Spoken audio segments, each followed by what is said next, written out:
Gabing-gabi na nang marinig ni Liza at Marco ang mahina, paulit-ulit na iyak ng sanggol mula sa silid sa dulo ng lumang bahay na kanilang nilipatan.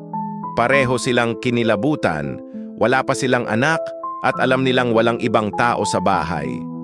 Dahan-dahan silang lumapit, bawat yabag ay lumulubog sa malamig at alikabok na sahig. Sa loob ng silid, may duyan na luma, natatakpan ng alikabok at sapot ng gagamba. Ngunit ang iyak ay malinaw, matinis at mapait, tila nagmumula sa loob ng duyan.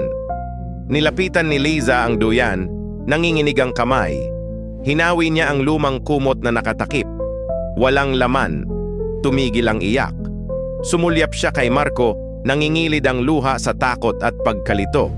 Biglang gumalaw ang duyan, parang may biglang bumigat, at muling umalingaw-ngaw ang iyak ng mas malakas, mas malapit.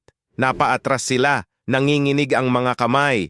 Ngunit biglang sumara ang pinto ng silid ng malakas at hindi na nila ito mabuksan. Sa salamin ng aparador, nakita nila ang refleksyon ng isang sanggol na umiiyak, nakatingin sa kanila ng walang imik, kahit wala naman silang hawak o katabi. Sa gitna ng gabi, tanging iyak lang ng sanggol ang naririnig at hindi na sila makalabas.